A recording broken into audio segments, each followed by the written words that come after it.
Buen día, hermanos, ¿qué tal? Les pido que abran sus Biblias en 1 Corintios capítulo 9. 1 Corintios capítulo 9.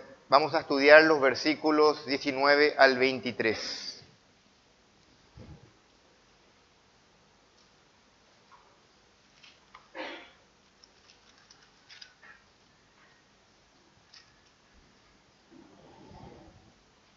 Leemos desde el versículo 19.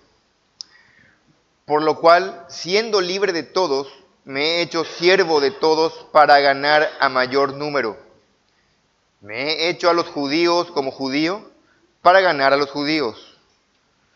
A los que están sujetos a la ley, aunque yo no esté sujeto a la ley, como sujeto a la ley para ganar a los que están sujetos a la ley. A los que están sin ley, como si yo estuviera sin ley, no estando yo sin ley de Dios, sino bajo la ley de Cristo, para ganar a los que están sin ley. Me he hecho débil a los débiles para ganar a los débiles. A todos me he hecho de todo para que de todos modos salve a algunos. Y esto hago por causa del Evangelio, para hacerme copartícipe de él. Hermanos, esta porción es interesante, reflexiva, nos imparte algo que pensar. Y la pregunta es, ¿qué hacemos nosotros hoy con nuestro tiempo, específicamente con nuestra libertad? Pablo había dicho en la porción anterior que él prefería morir antes de que ellos pensaran de que él predicaba por dinero. Él prefería que no estar antes que ellos pensaran eso. El salario de Pablo por predicar era predicar. El gran beneficio que él obtenía por predicar era predicar. Él amaba predicar y lo expresó en varias oportunidades. Esa es una actitud correcta. Tenemos mucho que ver en Pablo, imitar de él. Quiero que piensen, ¿qué relación tiene esta porción con la anterior? La anterior es de los versículos 15 al 18 y ahora estamos viendo 19 al 23.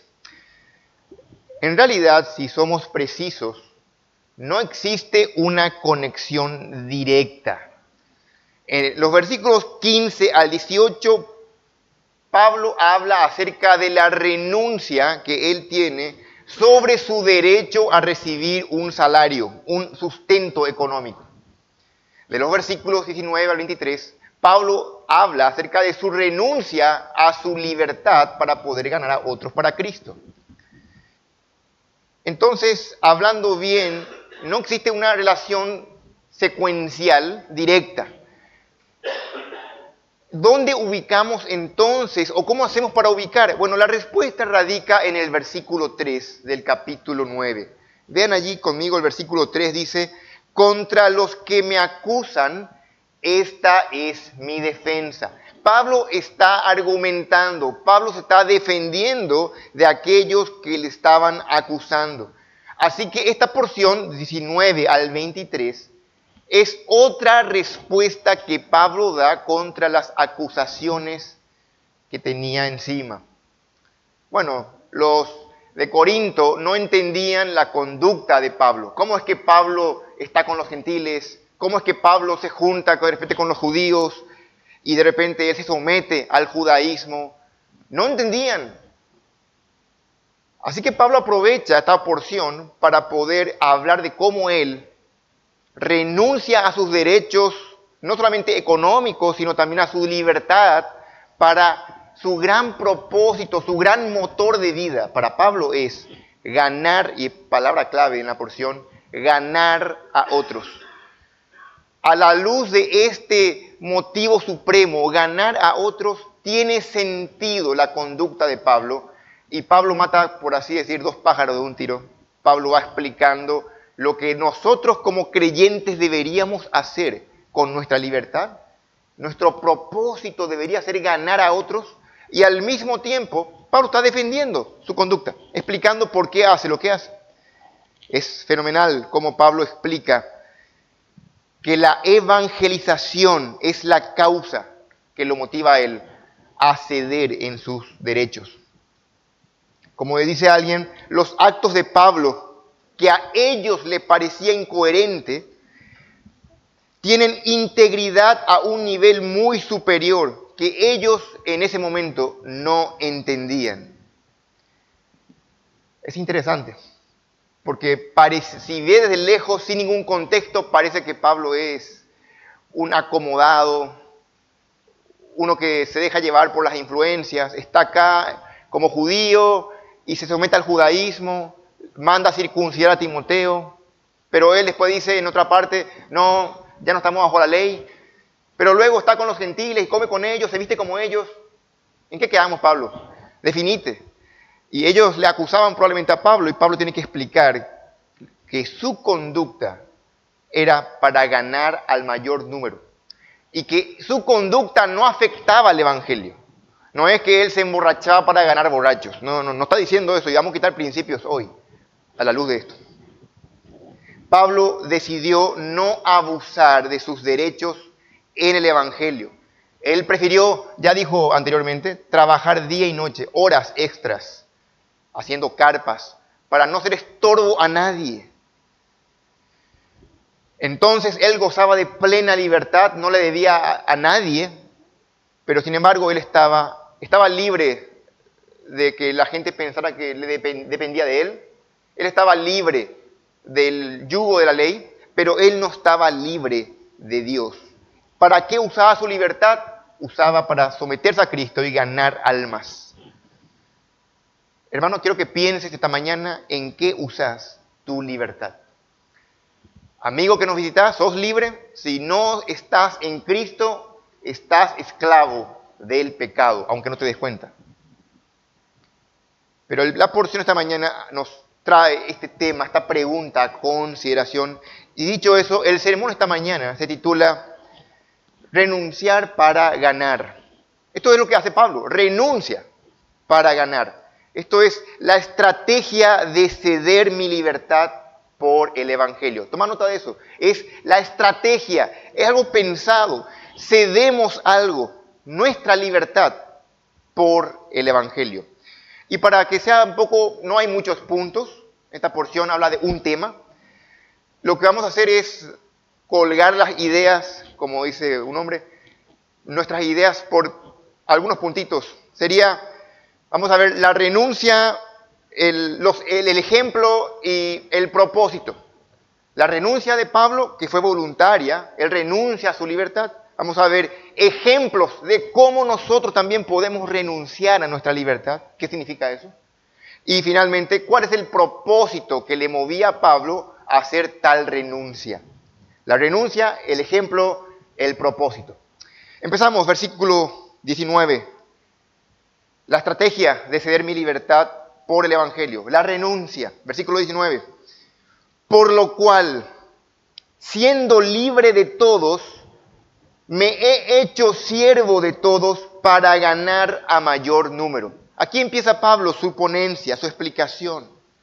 Con la palabra libre, Pablo regresa al discurso que dio hace rato en el 9.1. Vean ahí versículo 9, capítulo 9, versículo 1. No soy apóstol, no soy libre. Pablo plantea preguntas retóricas. Obvio que sí es apóstol, obvio que es libre. Pablo está argumentando y luego regresa para no irse muy lejos al punto en cuestión, mantener su línea. Antes de Pablo poder dar un regalo, él pone bien claro cuál es el precio. Antes de que ellos sepan que él es esclavo, él primero deja bien en alto que él es libre, totalmente libre. Eso es muy interesante como Pablo lo hace. Antes de que Pablo diga que se volvió un esclavo, él había aclarado en los versículos anteriores que él no le debía a nadie nada. Él renunció al derecho lícito de ser sostenido para no ser gravoso. Así que él, no podían acusarle de eso, de que él predicaba por dinero, para ganar dinero. Nada que ver. Pablo entonces, para hacer un pequeño inventario de las cosas que Pablo había renunciado, o mejor dicho, realzar la libertad de Pablo. Primero, Pablo es libre de las restricciones dietéticas de la ley.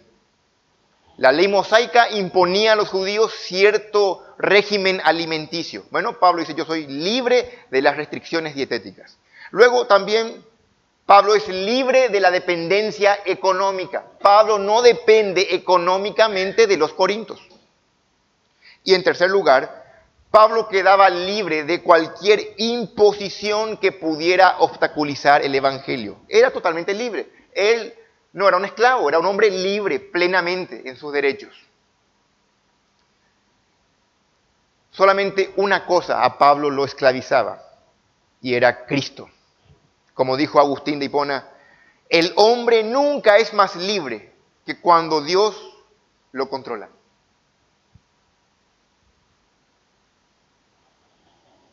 Ahora, Pablo enfatiza tanto su libertad en todos los versículos. Soy libre de esto, soy libre de aquello, soy libre de la dependencia económica, de la dieta, de los judíos, de la ley, para luego decir, y luego cuando tengo esta libertad, yo mismo me autoesclavizo, yo me hago esclavo. Siendo libre de todos, dice Pablo, me he hecho siervo de todos. Esa palabra siervo es esclavo. Y nos preguntamos, ¿en qué sentido se hizo siervo de todos? ¿Cómo es que Pablo se volvió, siendo libre, se volvió un esclavo?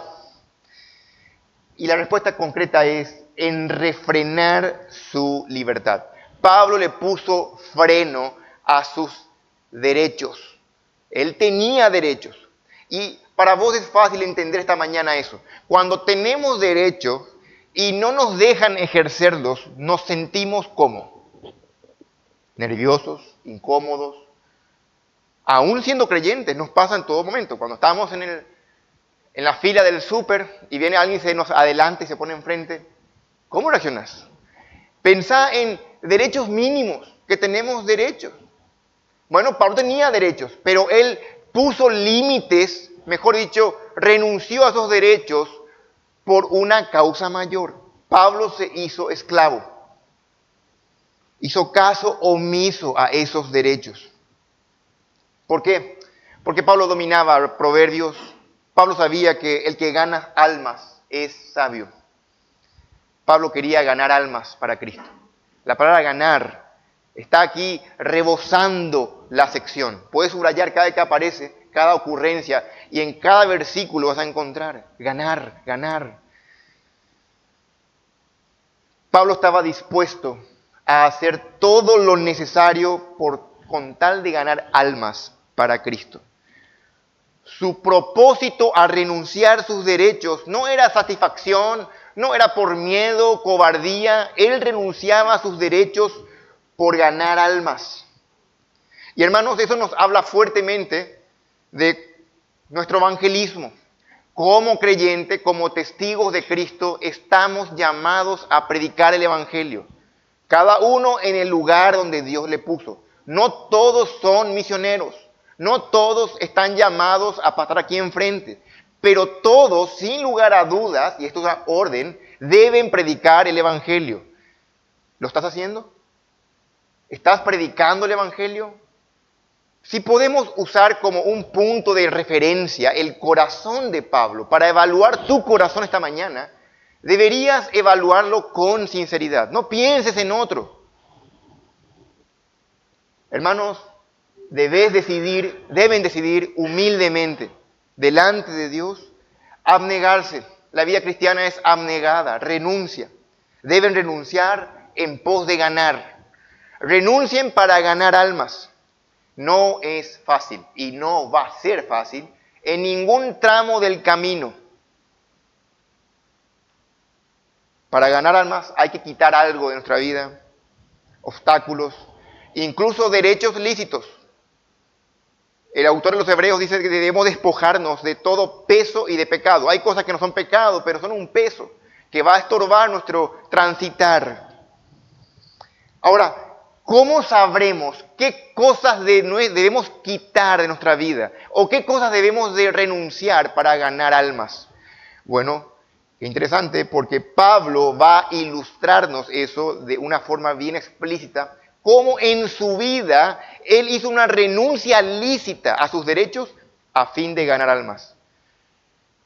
Y al mismo tiempo estaba explicando su conducta a los corintios. Si alguien te pide que te emborraches, y vos decís, voy a aplicar el evangelio, pero me voy a emborrachar con él, voy a tomar bebida alcohólica con él, y luego le predico, no, obviamente no, eso no debes hacer. Hay que ganar almas. Y si convertimos la reunión de jóvenes, hacemos un concierto de rock para que vengan los rock and rolleros y le ganamos, y nos ponemos tatuajes para ganar los que usan tatuajes, obviamente no está hablando de eso Pablo. Muchos lastimosamente han mal usado estos versículos para tratar de justificar que la intromisión del mundo en la iglesia. Pablo no está diciendo volvámonos mundanos para ganar incrédulos. No está diciendo eso Pablo. Así que qué bueno que tenemos el ejemplo de Pablo en su propia vida para quitar de ahí los principios. Es muy sencillo si lo ponemos en contexto. Si hay algo que podemos hacer, escuchen bien, que no sea pecado y que no va a lastimar la conciencia de otro creyente, debemos hacerlo si con ello estamos aportando al progreso del Evangelio. Cada uno debe evaluarse, pensar. Pablo era libre de todos, pero el amor que sentía era su brújula. El Evangelio era su norte. Y esto me hace pensar que, ¿qué es lo que gobernaba la vida de Pablo? El Evangelio. Definía su norte. Su conducta se basaba en ganar almas.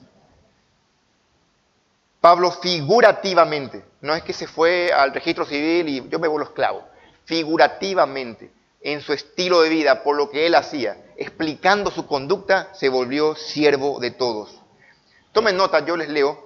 Segunda Timoteo 2:10, Pablo dice, por tanto, todo lo soporto por amor a los escogidos, para que ellos también obtengan la salvación que es en Cristo Jesús con gloria eterna. Pablo explica que los sufrimientos que él soportaba, injusticias, cárceles, todo lo soporto, dice, por amor a ellos, para que se salven.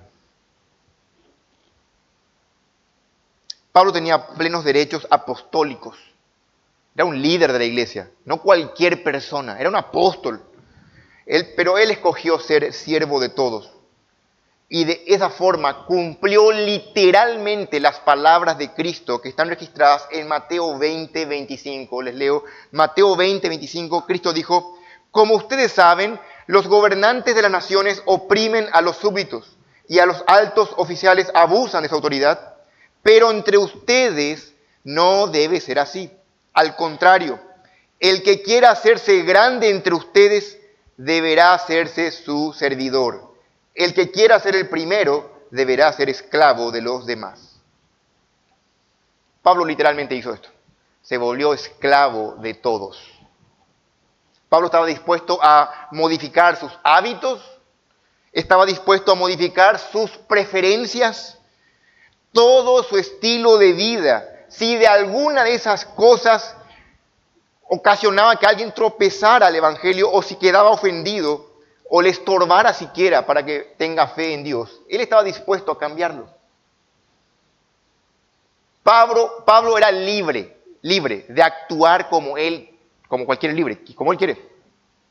Si quiere caminar 50 pasos, camine 50 pasos. Era libre.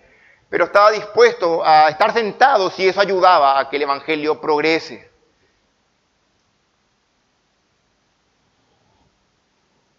Él dice, me he hecho siervo de todos. La palabra griega es edoulosa, es me esclavicé a mí mismo, dice Pablo. Y esta palabra esclavicé es muy fuerte, muy intensa, porque describe, entre otros aspectos, matices de la esclavitud, como por ejemplo Israel en Egipto. Es una imagen muy vívida. O el lazo matrimonial, que es algo irrompible, a menos por la muerte.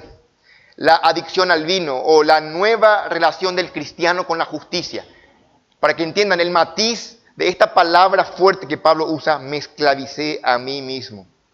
No es algo sin importancia, es algo sumamente importante y práctico. Es fácil escuchar sentado aquí esta mañana, pero si mañana lunes querés aplicar un pedacito de esta verdad, te vas a dar cuenta que es una empinada, es una subida muy dura. Se requiere la gracia de Dios que nos capacite. Esa disposición que Pablo tenía de ajustar su vida, la conocemos hoy como pre-evangelismo, antes del evangelismo. El estilo de vida de Pablo hacía posible que la gente dispusiera su oído para escuchar. Pablo no está compitiendo con otros apóstoles, quien predica más el evangelio. Él no está jugando una competencia mundana de quién convierte más. Más bien, él quería que sepamos, que los creyentes sepan su estrategia evangelizadora. Y Cristo, por sobre todo, y el Evangelio conducían la conducta de Pablo. Esto Pablo lo dijo en varias partes. Abrí tu Biblia en Gálatas 5:13, por favor. Gálatas 5:13.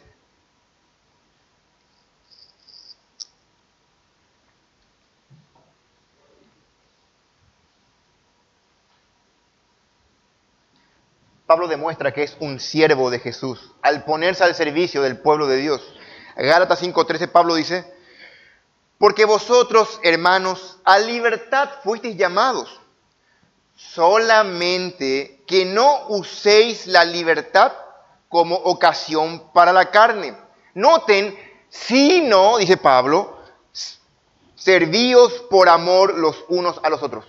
Usen su libertad, dice Pablo, no para el pecado, no para darle gusto al viejo hombre. O sea, libre, por fin tiempo para mí, ¿verdad? Pablo dice, no, usen su libertad para servirse, para ser esclavos unos de otros, siervos unos de otros. Pablo lo hizo y Pablo lo enseña con total integridad. ¿Cómo hacemos eso? Bueno, qué bueno que Pablo no termina aquí el versículo, porque ahora Pablo va a ilustrarnos cómo es que hizo esa renuncia voluntaria. Ya vimos aquí la renuncia, en qué consiste, y haríamos bien en imitar a Pablo. Esa es la vida cristiana, el negarnos a nosotros mismos. Así vinimos a Cristo y así vivimos en Cristo. De la manera que recibisteis, así también andad en Él, dice Colosenses 2:6. Hermanos, hemos recibido la salvación por gracia y debemos vivir en gracia. ¿Cómo vinimos a Cristo? Negándonos a nosotros mismos, no por nuestras obras. Vinimos a ampararnos en la obra de Cristo. Bueno, ¿cómo vivimos la vida cristiana? Amparados en el poder de Cristo. Siguiendo la autonegación. La abnegación es parte de la vida cristiana. Bueno, por recordarles un versículo, Pedro dice: amados, yo os ruego que como extranjeros y peregrinos, ¿qué? Os abstengáis de los deseos carnales que batallan contra el alma. Es parte natural de la vida cristiana la autonegación, el negarse, el frenarse. Ahora vamos a mirar entonces el segundo punto. El ejemplo. Pablo aquí pone el ejemplo en su vida que atañe a 3 o algunos dicen 4 grupos. Estamos viendo la estrategia de ceder mi libertad por el Evangelio. Ya vimos la renuncia, ahora el ejemplo. Versículo 20. Me he hecho a los judíos, vean esta palabra y subrayen cómo. Me he hecho a los judíos como judío, para ganar a los judíos. A los que están sujetos a la ley, aunque yo no esté sujeto a la ley, como sujeto a la ley, para ganar a los que están sujetos a la ley. Vamos a mirar, aquí hay 3 ejemplos, 3 grupos, algunos dicen 4 grupos, no importa. Vamos a mirar esto por separado, porque vamos a destilar algo de teología. Primer grupo, me he hecho a los judíos como judío para ganar a los judíos. Algunos creen que este es un grupo. El siguiente creen que es otro grupo. A los que están bajo la ley, nosotros podemos pensar que está hablando aquí del mismo grupo, a judíos. Pablo era judío, era un fariseo de fariseos, de la tribu de Benjamín. un verdadero israelita. Pero Pablo dice, yo me he hecho judío, o sea, me he hecho a los judíos como judío. ¿Cómo es eso? Y lo que Pablo está diciendo acá es que Pablo adaptó su estilo de vida para no lastimar la conciencia de los judíos a fin de poder predicarles el evangelio. Si los judíos tenían ciertas normativas en cuanto a la comida, él respetaba esas normativas. En un momento dado se fue al templo a purificarse, aunque no necesitaba, lo hizo por la conciencia de los judíos. Porque a Pablo le acusaban de que era transgresor de la ley. En Hechos vemos que le acusan, este hombre enseña por toda Asia a que no respeten la ley. Entonces Pablo, aconsejado por el concilio de los pastores y apóstoles, sería bueno que demuestre lo contrario, Pablo. Anda vos y lleva contigo a un grupo de hermanos creyentes, anda al templo a pagar tus votos, purificarte, para que ellos vean que no es cierto lo que te acusan. Es en ese sentido, Pablo no necesitaba eso para estar bien con Dios. Pablo no necesitaba abstenerse de una dieta para agradar a Dios. Pero lo hacía porque no dañaba en nada el evangelio, lo hacía cuando era necesario, siempre y cuando eso le permitía poder predicar el evangelio. En Filipenses 3:5 se lee que Pablo era judío y hebreo de hebreos.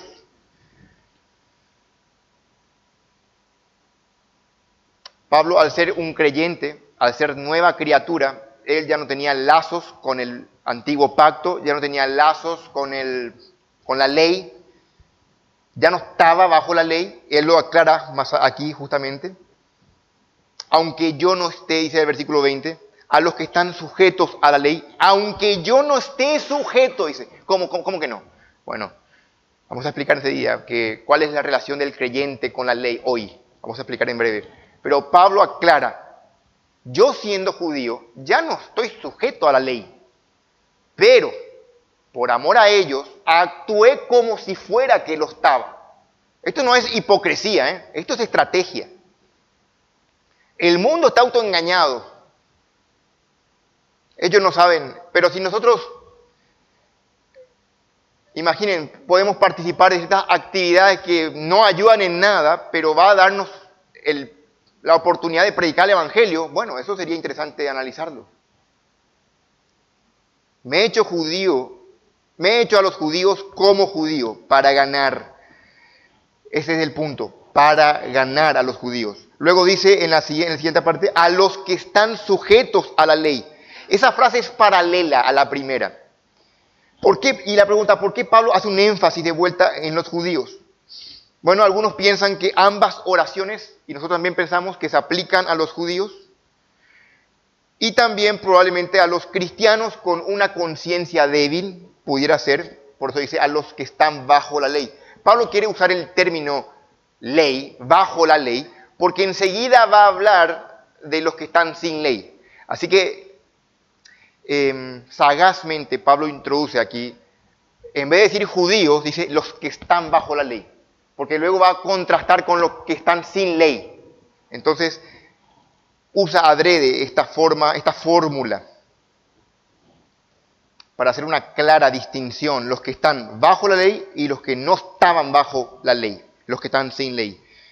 Obviamente Pablo va a aclarar aquí una verdad monumental. Los cristianos hoy día no están sin ley. No es que nosotros estamos viva la pepa, estamos en un libertinaje. Pablo no dice eso. Pablo dice que los cristianos estamos bajo la ley de Cristo, que es distinto a la ley mosaica. Enseguida aclaramos. Lo que quiero mostrar es la actitud de Pablo. Quiero que tomes nota de estos versículos que te voy a leer, porque son de Romanos. Pablo de buena gana estaba dispuesto a acomodar su conducta a los judíos con tal de ganar uno, decía Pablo. En Romanos 10:1 dice, ciertamente el anhelo de mi corazón y mi oración a Dios por Israel es para salvación. En el capítulo 11, versículo 14 dice, aun si yo pudiera provocarles a celos, y ese celo va a lograr que ellos se conviertan, dice Pablo, si pudiera provocar a celos a algunos judíos para aceptar a Cristo, eso estaría bien. En el capítulo 9 de Romanos dice Pablo, porque deseara yo mismo ser anatema, ser maldito, separado de Cristo por amor a mis hermanos, los que son mis parientes según la carne, los judíos. Pablo hasta ese punto llegaba, tanto amaba a sus compatriotas que él estaba dispuesto a hacer una maldición con tal de que ellos sean creyentes. Ustedes tomen nota, en Hechos 16:3 Pablo hace que al pobre Timoteo le circunciden por causa de los judíos. Obviamente la circuncisión le habrá dolido a Timoteo, no fue nada útil, ni un beneficio espiritual, pero eso pudo traer un beneficio al ministerio. Propició la predicación del evangelio a los judíos. Y hermanos, esto nos hace preguntarnos, ¿cuál es el precio que hay que pagar para predicar el evangelio? Ni siquiera estamos hablando, miren, predicar el evangelio es una orden. Y muchos hoy están en falta. Muchos hoy dicen, ¿hace cuánto que no predico el evangelio? Pero cuando vas a tener que predicar el evangelio, no te sorprenda que hay un precio que pagar. Algunos, el temor, la vergüenza, el temor, el perder amistades. Predicar el evangelio va a implicar que tengas que alinear tu vida, porque a partir de ahí ya van a comenzar a mirarte con otros ojos. Hay un precio que pagar. Pablo pagó ese precio y no le importó con tal de predicar. Hermanos, traten de masticar estas verdades. Toda la conducta de Pablo era movida no por dinero. Nosotros nos mueve una empresa, vamos a una empresa, vamos a ganar plata y a partir de ahí uno madruga, se estresa. Vos podés decirme, contame tu experiencia con tu empresa, con tu trabajo. ¿Cómo le dedicaste energía a algo que te mueve, verdad? A Pablo le movía el evangelio. Y por ganar almas, Pablo estaba dispuesto no solamente a madrugar, sino a renunciar a todos sus derechos.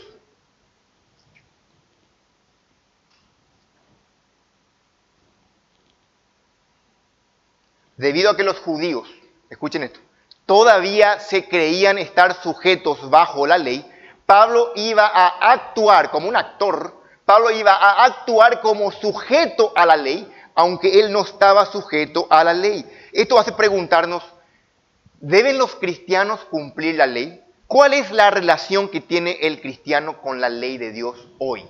Es una pregunta que es muy debatida. Y permítame brevemente explicar esto para que tengamos una respuesta. Ya que aquí se está trabajando o hablando este tema, sería bueno nosotros tener claridad de pensamiento.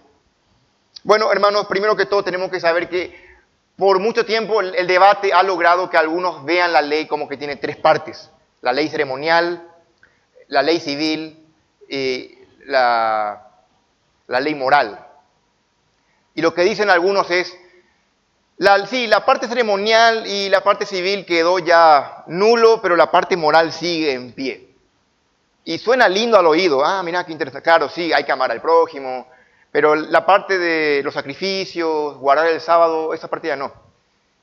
Lo llamativo es que en la Biblia no presenta la ley como algo que está dividido en partes.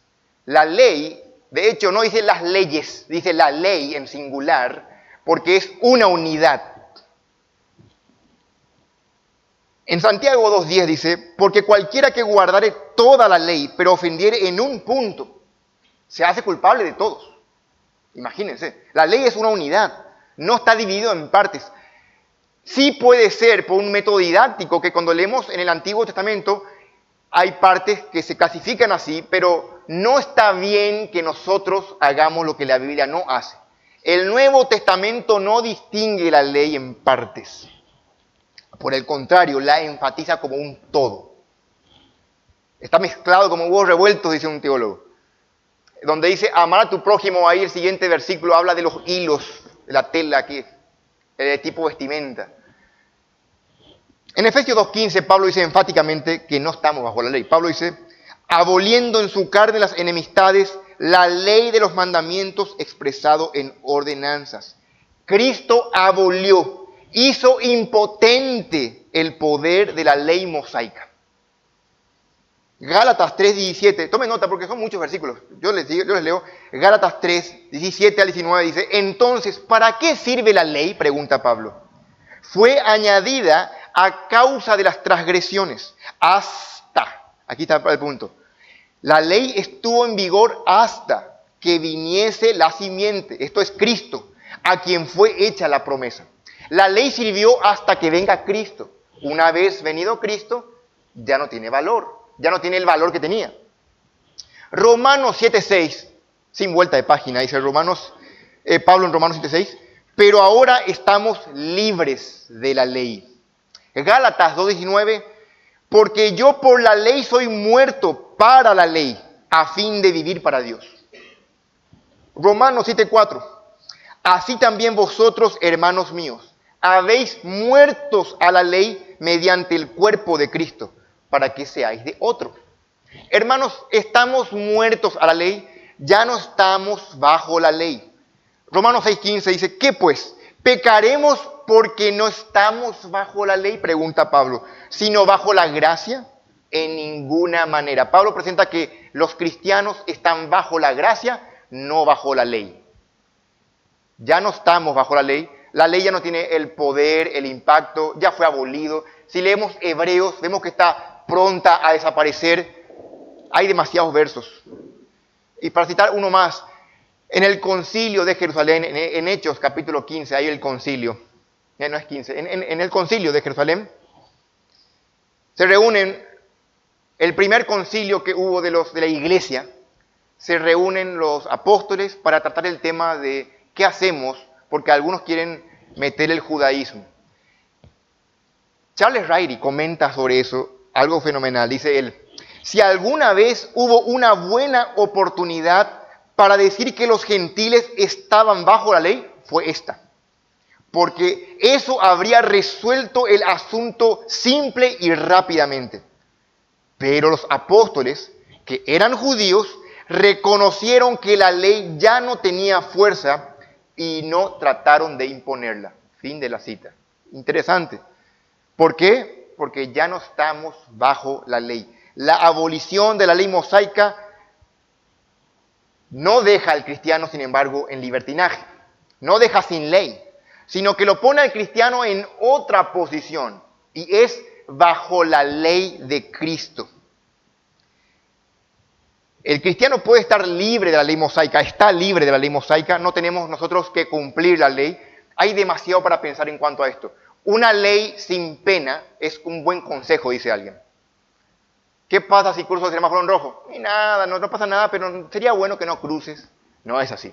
Si cruzas el semáforo en rojo, puedes tener un accidente y encima la ley te viene con una multa de tantos jornales. Así es. Hay leyes que tienen pena carcelaria. La ley de Dios exige penas. En los 10 mandamientos, los primeros mandamientos, pena de muerte. Si estuvieran vigentes hoy, imagínense lo que sería. Nosotros no estamos bajo la ley, hermanos. Entonces, ¿para qué sirve la ley hoy?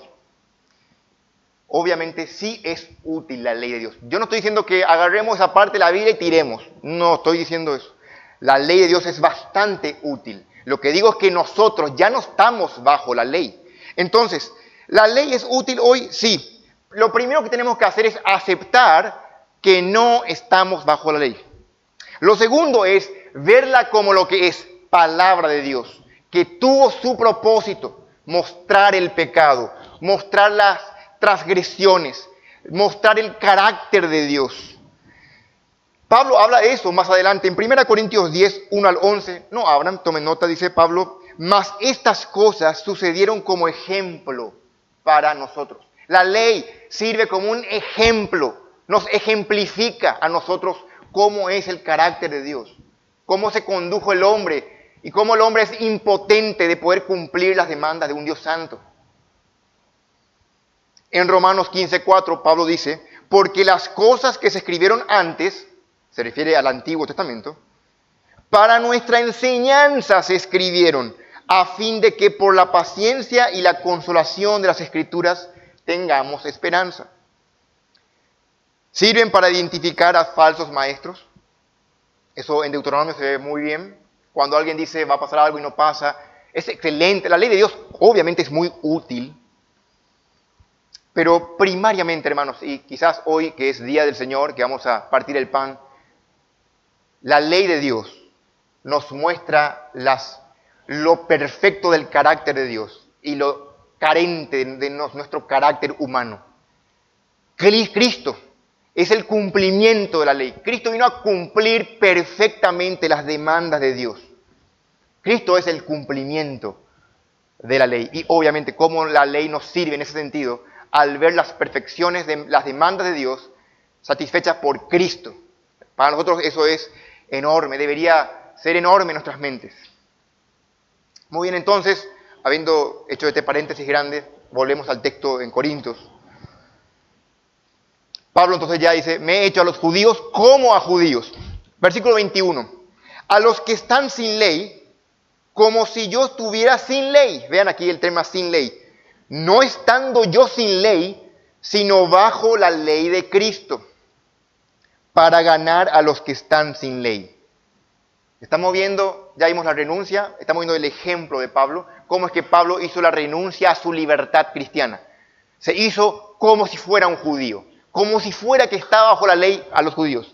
Ahora él va a explicar su conducta de su asociación con los gentiles. Esta porción es muy importante porque habla del grupo de los corintios. Esta porción es el que conecta lo anterior con lo que viene, este versículo 21. Pablo estaba dispuesto a vivir como un gentil, como si fuera gentil, para evitar ser malentendido, para evitar que los otros piensen mal de él, de que él era un hipócrita o de que él estaba siendo mundano o carnal. Pablo lo que estaba haciendo era sencillamente evangelizando, usando su libertad en Cristo, renunciando a sus derechos, siendo sagaz, estratega, a fin de ganar a otros. Se colgó este.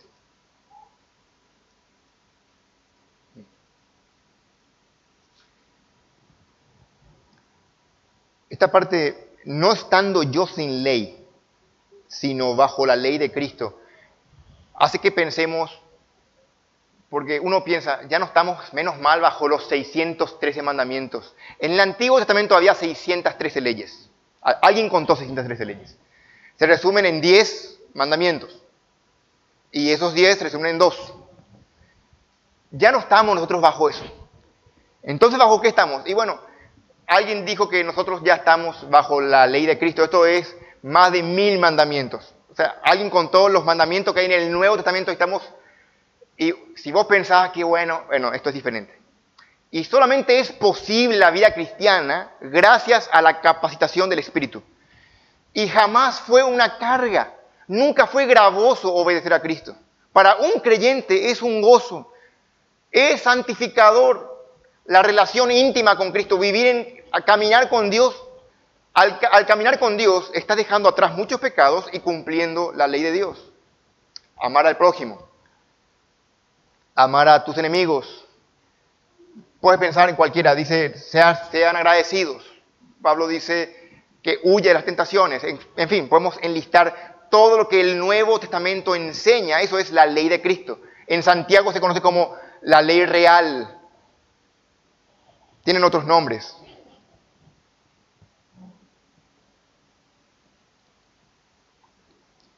Entonces vemos, primer grupo es el grupo de los judíos. El segundo grupo al que Pablo se acomodó de cierta forma para poder ganarles es los no judíos.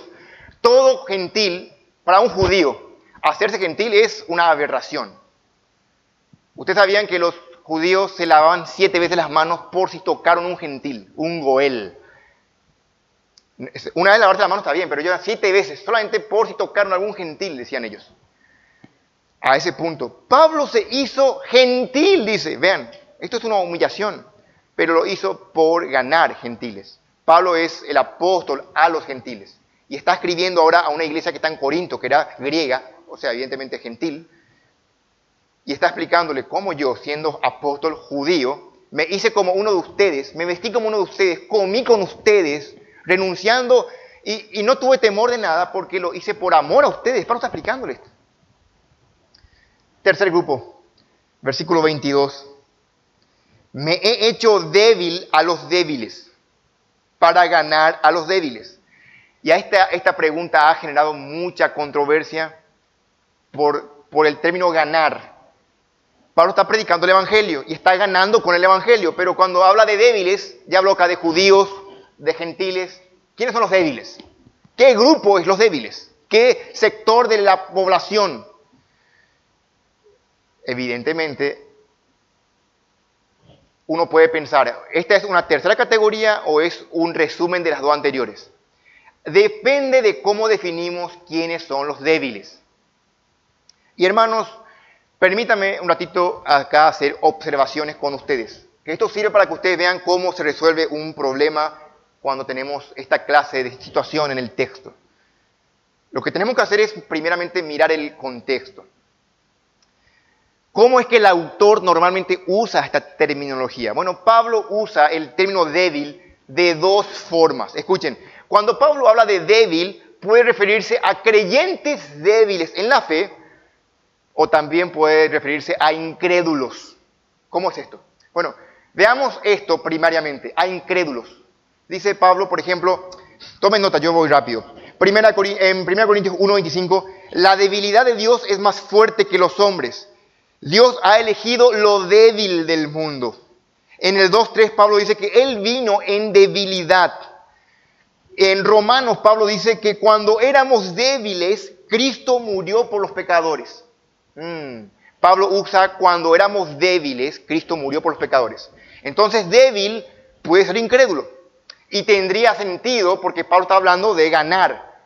¿Cómo se le gana a un creyente? Acá ganar a un incrédulo parecería tener mucha simetría. Pero haríamos caso omiso del contexto inmediato. Y aquí es donde dicen nuestros maestros, lo que conocen de exégesis, el contexto es rey. El contexto gobierna el flujo de pensamiento. ¿Y cuál es el contexto inmediato? Vean ahí el final del capítulo 8. Capítulo 8, los últimos versículos que es el 11 y 12. Venía hablando de eso Pablo. Y por el conocimiento tuyo se perderá el hermano débil, porque en Cristo murió. De esta manera pues, pecando contra los hermanos, e hiriendo su débil conciencia, contra Cristo pecáis. Por lo cual, si la comida le es a mi hermano ocasión de caer, no comeré carne jamás, para no poner tropiezo a mi hermano. Ese es el contexto. Pablo viene hablando aquí del débil en la fe. Él no cambió el tema. Probablemente entonces se refiere aquí, cuando habla de débil, a creyentes, no a incrédulos. Lo cual nos deja una última pregunta. ¿A qué se refiere entonces ganar? Porque viene de ganar a judíos, ganar a gentiles, y ahora ganar como que le damos otro significado. Qué notable, si se percataron, en la gramática hay una palabra que cambió en esta oración. Y quiero que noten esto. Miren, Pablo dice, me he hecho como a judío. Me he hecho como sin ley. Luego dice, me he hecho como débil, o me dice, o débil. Elimina el como. Notablemente Pablo no dice, me he hecho como débil. Vean sus Biblias allí, hermanos. Versículo 22, 9:22. Me he hecho, no dice allí cómo. Me he hecho débil. Sería ridículo si esto fuera un incrédulo que Pablo diga, me he hecho incrédulo. Sería lógico que me he hecho como incrédulo. Pero no dice cómo. Así que la respuesta está en el contexto y en la gramática. ¿Se dan cuenta? Entonces, el texto ahí se expone de esta forma. Entonces, Pablo se hizo débil. Y teológicamente, ¿concuerda esto con todo lo que Pablo es? Sí. Pablo en reiteradas ocasiones asumió debilidad. Dice, y estuve entre vosotros en debilidad, dice Pablo. De hecho, este es el discurso preferido de Pablo. Cuando soy débil, soy fuerte. Pablo dice en un montón de ocasiones que nosotros sufrimos, somos agraviados, somos lo débil. Pablo se ve a sí mismo y a los apóstoles como débil. Hasta en sarcasmo se ve como débil.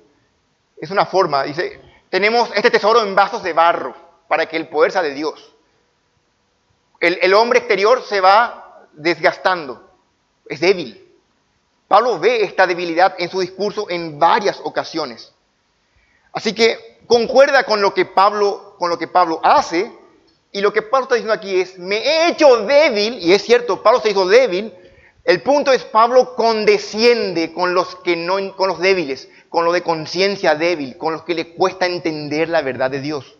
Pablo no tiene reparos en explicar una y otra vez en lenguaje sencillo a personas que no tienen teología. Pablo es un excelente ejemplo para nosotros, hermanos, del rol que tenemos que asumir. El Evangelio moldea nuestra conducta, ya sea a creyentes como a incrédulos. Esto me deja esta enseñanza. El Evangelio, hermanos, es para nosotros, nos moldea, ya sea tanto para incrédulos, ganar a ellos con el Evangelio, o para creyentes, ser humildes, vernos como lo que somos, débiles, vasos de barro, que Dios usa su poder en nosotros. No somos fuertes por nosotros mismos. Ellos se veían como fuertes y Pablo se presenta como lo que es débil. Pablo quiere ganarlos de vuelta también a los creyentes débiles. La idea es que no se pierda nadie, que no tropiece nadie. Todo para ganar a Cristo.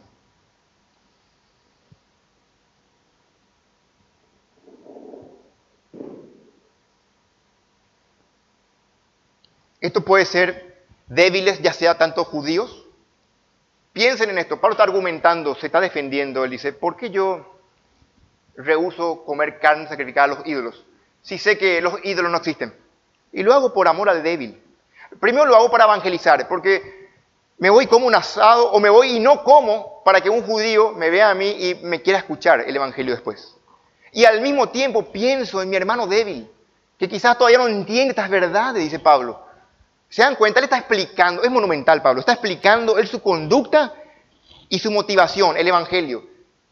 Y todo encaja perfectamente. Él quiere ganar almas y al mismo tiempo no lastimar a nadie. Él quiere ganar al débil, ya sea que sea débil judío o sea débil gentil. Débil significa siempre conciencia débil, que su conciencia no está informada con la teología, no entiende muchos conceptos aún. Pablo dice al final del verso 22, a todos me he hecho de todos. Abran sus Biblias en Corintios 10. 1 Corintios 10, 33. Este versículo sí quiero que lean conmigo. Allí. 1 Corintios 10, 33. Como también yo en todas las cosas agrado a todos, vean esto, no procurando mi propio beneficio, sino el de muchos. ¿Para qué? Para que sean salvos. No podemos leer estos versículos y no detenernos a pensar devocionalmente cómo estamos nosotros, cómo actuamos normalmente nosotros. Tenemos que hacer mea culpa, tenemos que ser sinceros y decir que normalmente actuamos por egoísmo, por nuestros deseos, caprichos. ¿Vos podés decir esto, hermano? De que vos agradás a todos, no procurando tu propio beneficio, sino el de muchos, incluyendo ganar almas. A todos me he hecho de todo, para que de todos modos salve a algunos.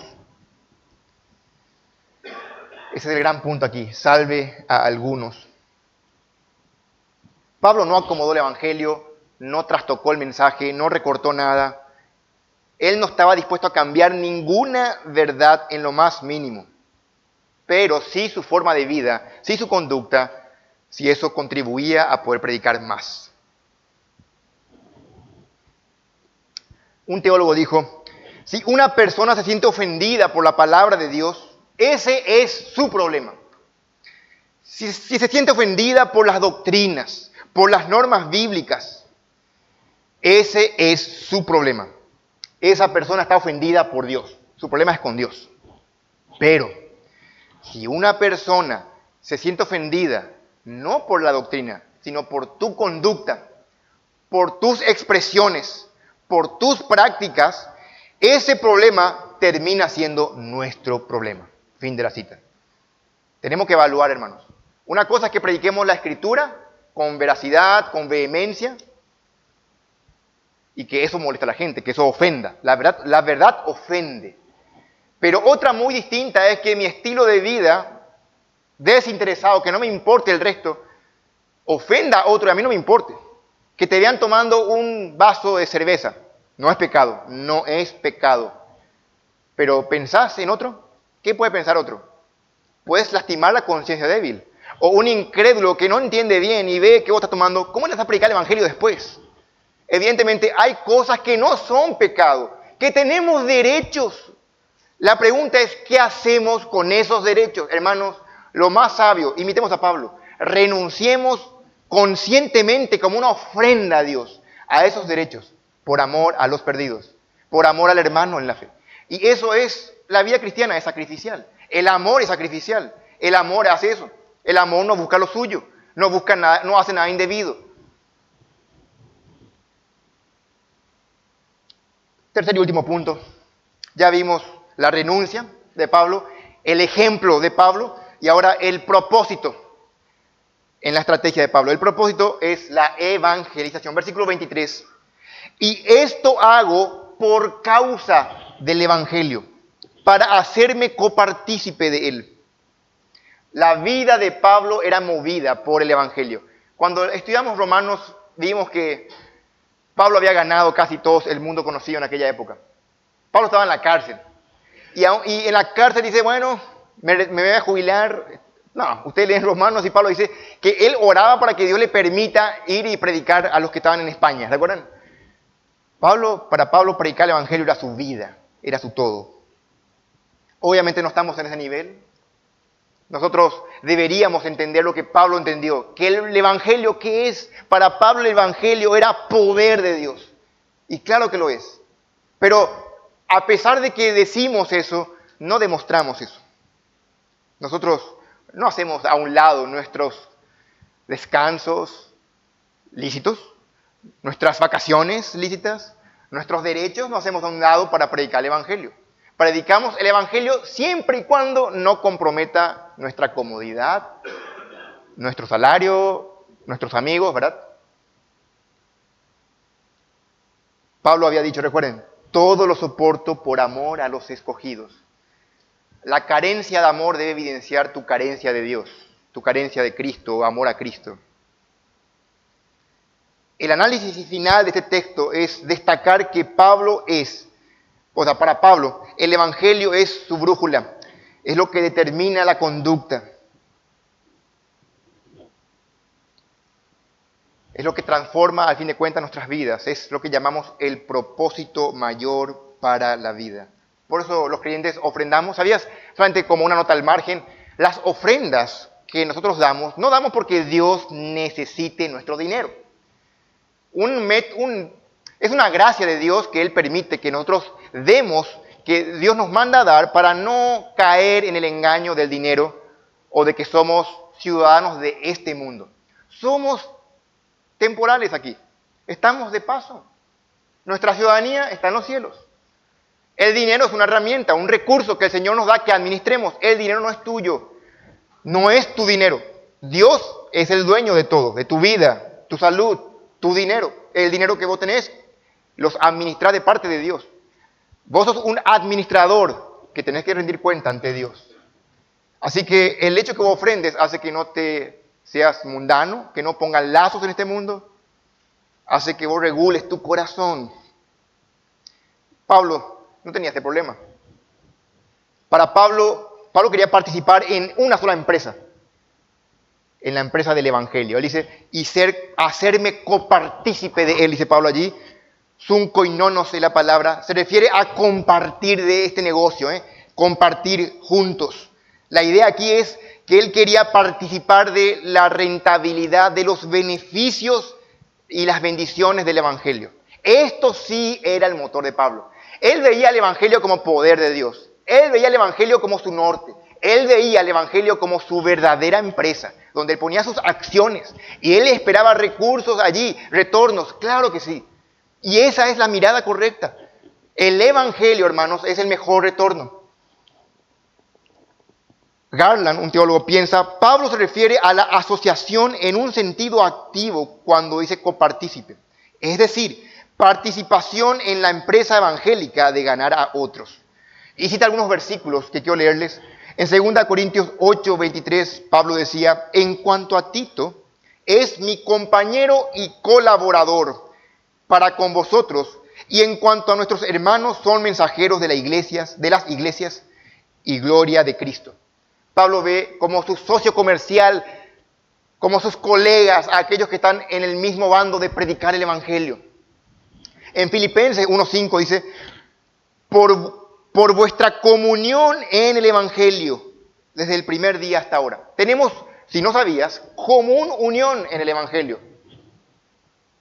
Somos todos socios de esta gran empresa,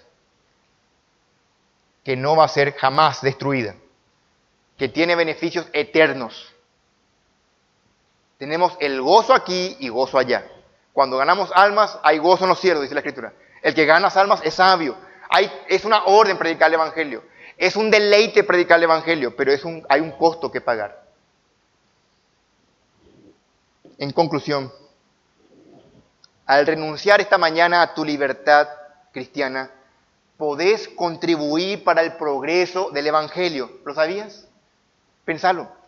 Podés contribuir, aunque no te des cuenta. Al vos renunciar a tu libertad cristiana, estás contribuyendo con que avance el Evangelio. Esto es renunciar para ganar. Y esta mañana venimos aquí para el memorial, tenemos aquí los símbolos. Y podemos pensar y unir estas verdades con Cristo. Obviamente, si vemos que Pablo hizo una renuncia voluntaria de sus derechos, ¿cuánto más Cristo, su Señor, nuestro Señor? Cristo es el modelo perfecto de renuncia, que siendo rico se hizo pobre, que no estimó el ser igual a Dios como algo a que aferrarse, sino que se despojó a sí mismo tomando forma de siervo, hecho semejante a los hombres.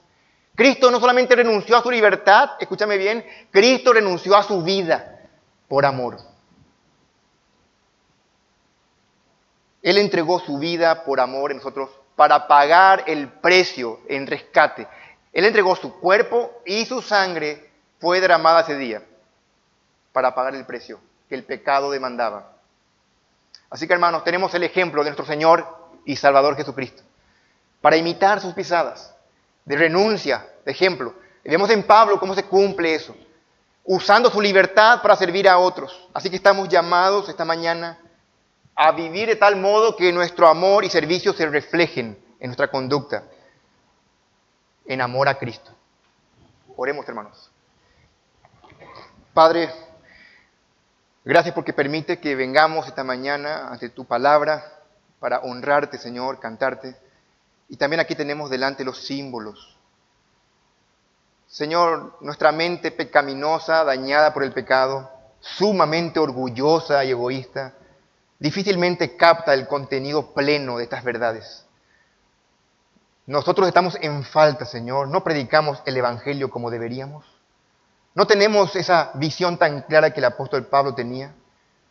Pero, Señor, gracias porque tu Espíritu va a aplicar estas verdades en nuestros corazones. Tú, Señor, te santificas en tu iglesia, de modo que te glorifique a ti, Padre. Gracias por esta mañana. Y si hay personas aquí que vienen, que están aún sin Cristo, Señor, tú siempre te glorificas en salvar pecadores. Tú eres un Dios de salvación, Padre. Queremos y rogamos que extiendas misericordia y gracia en los corazones que aún no tienen a Cristo. Para tu gloria y honra, en Cristo Jesús. Amén.